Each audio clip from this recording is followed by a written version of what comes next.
Balakot air strike এবং surgical স্ট্রাইকের কি পথেই হাঁটতে চলেছে ভারত? সবাই চাইছে প্রত্যাঘাত। কাশ্মীরে এই জঙ্গি হামলার ঘটনা পাল্টা জবাবের হুঁশিয়ারি কেন্দ্রীয় প্রতিরক্ষা মন্ত্রী। কিছু সময়ের মধ্যেই দেয়া হবে যোগ্য জবাব।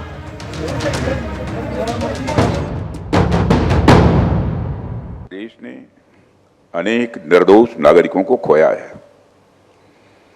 इस घोर अमानवीय कृत्य से हम सभी गहरे शोक और दर्द में हैं।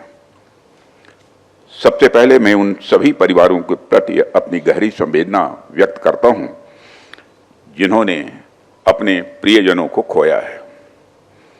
इस दुखद समय में दिवंगत आत्माओं की शांति के लिए मैं परमात्मा से प्रार्थना करता हूं।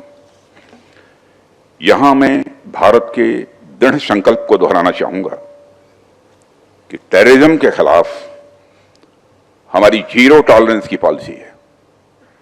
भारत का एक एक नागरिक इस कायरतापूर्ण हरकत के खिलाफ एकजुट है।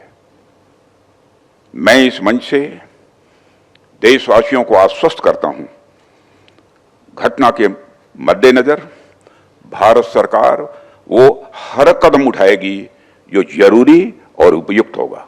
तो हम सिर्फ उन लोगों तक नहीं पहुंचेंगे जिन्होंने इस घटना को अंजाम दिया है, हम उन तक भी पहुंचेंगे जिन्होंने पर्दे के पीछे बैठकर हिंदुस्तान की सरजमी पर ऐसी नापाक हरकतों की साजिशें रची हैं। ऐसी हरकतों का जिम्मेदार और इसके जिम्मेदार लोगों को आने वाले कुछ ही समय में जोरदार तरीके से नजर आएगा। मैं देशवासियों को आश्वस्त करना चाहता हूं।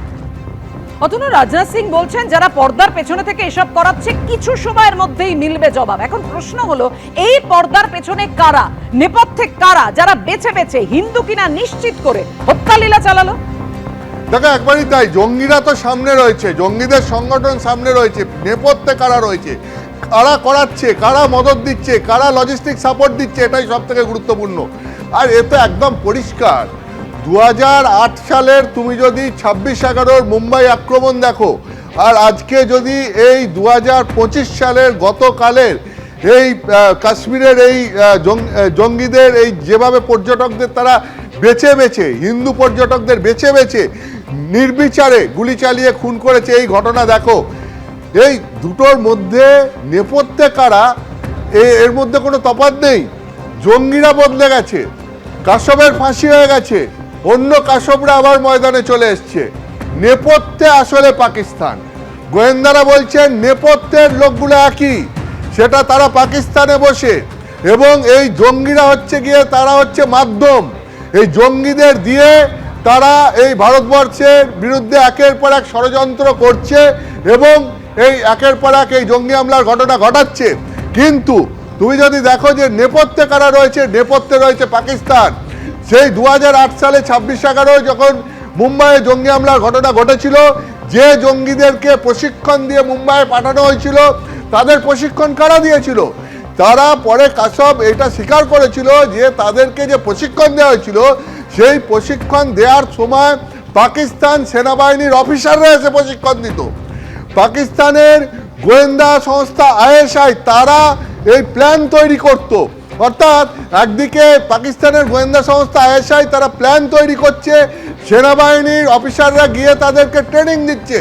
সরাসরি পাকিস্তান সরকারের মদত না থাকলে পরে দিনের পর দিন এই পাক মদতপুষ্ট জঙ্গি সংগঠনগুলো পাকিস্তানের মাটি ব্যবহার করে ঠিক তাদের পরিকল্পনা অনুযায়ী ভারতবর্ষের মধ্যে সীমান্ত পেরিয়ে ঢুকে সেখানে এই রকম একের পর এক জঙ্গি হামলার ঘটনা ঘটাতে পারে না, এটাই গোয়েন্দারা মনে করছেন।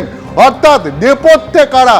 2008 সালেও যারা নেপথ্যে ছিল, 2016 সালেও যখন উড়িতে অ্যাটাক হয় তখনও যারা নেপথ্যে ছিল, 2017 সালেও যখন অমরনাথ যাত্রীদের ওপর অ্যাটাক হয় যারা নেপথ্যে ছিল, 2019 সালে পুলওয়ামা অ্যাটাকের সময় তারাই নেপথ্যে, আর 2025-এও তারাই নেপথ্যে।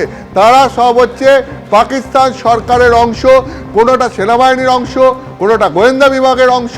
অর্থাৎ পাকিস্তানের সরাসরি মদতে পাক মদতপুষ্ট এই জঙ্গি সংগঠনগুলো ভারতবর্ষের সীমান্ত পেরিয়ে ভারতে ঢুকে সেখানে তারা জঙ্গি হামলার ঘটনা ঘটাচ্ছে, আর এই ষড়যন্ত্রের ব্লুপ্রিন্ট তৈরি হচ্ছে পাকিস্তানের মাটিতে বসে, এটাই গোয়েন্দারা বলছেন। ধন্যবাদ অতনু।